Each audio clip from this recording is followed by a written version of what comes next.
Таков ми е наравот, не можам да издржам, а да не искоментирам. А мора и некој гласно да говори кога сите молчат. Посебно кога се случува неправда и уништување и подценување на се што е македонско. Што се однесува до квалитетот и професионалноста на Дино Мерлин не треба да се разговара. Човекот е екстра профи во секоја смисла и фактот дека ќе донесе огромен број на публика. Да го ставиме тоа на страна и да се фокусираме на нашите проблематики. Дали се прави дискриминација во однос на македонските пејачи? Дали Штип може да изводи троцифрена бројка од неофицијални извори 100.000 евра? 100.000 евра е само Дино Мерлин со созвучењето, бина, ефекти и така натака преку 200.000 евра. За надворешен пејач во моменти кога Македонија буквално гори и потребен е секој денар на државата, во моменти кога собира донации за лекување по СМС пораки. Заради Македонија нема високи квалитетни уметници во поп и фолк естрадата или тие се потребни само кога треба да се пее хуманитарно без пари? Да, само тогаш сте потребни. Дали треба да прашаме до кога пари од нашите џебови на овој начин ќе се излезуваат надвор од Македонија? Додека се гласа за луѓе кои што не знаат да направат подобри услови за живот, туку знаат како да кажат дека они се најдобри, да лажат, да манипулираат и со ваши пари да тераат популизам.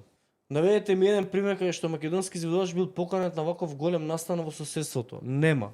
Често го добивам прашањето, а верувам и сега ќе го поставите исто во коментарот типот, па тие вложуваат во нив, снимаат скапи спотови, скапи аранжмани, продукција. Па драги мои, со 100.000 евра верувам дека нашите пејачи може да го постигнат тој квалитет, ама за жал со наши пари други прават кариера.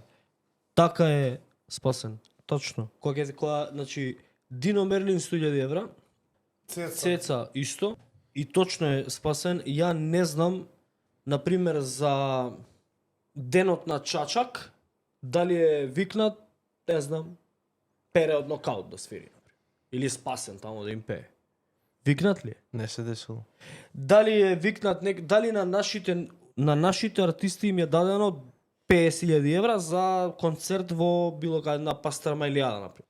Ако им даваме ние на нашите естрадни уметници по 50.000, по 60.000, по 100.000, по 120.000, тие имаат и пари од каде да финансираат нова песна, нов аранжман,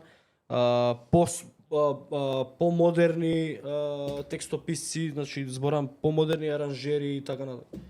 И ќе имаат подобри песни. Како луѓето сега што да прават? И после сакаме да градиме држава. Како кога промовирате туѓа култура? Треба да чекаме да го изгубиме и ова што го имаме, после да сватите колку било вредно нашето.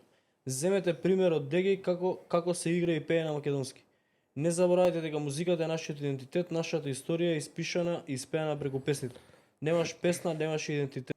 После да не бидам погрешно разбран, не се борам за себе лично, се борам за македонската култура во целост. ППС, колку да имаме разлики и непочитување со албанците, во овој контекст треба да учиме од нив и како сака и почитува своето, кај нив не може да се случи ваков парадокс. И затоа имаат три држави, знаат да се подржуваат меѓу себе, додека ние сами се Уништуваме.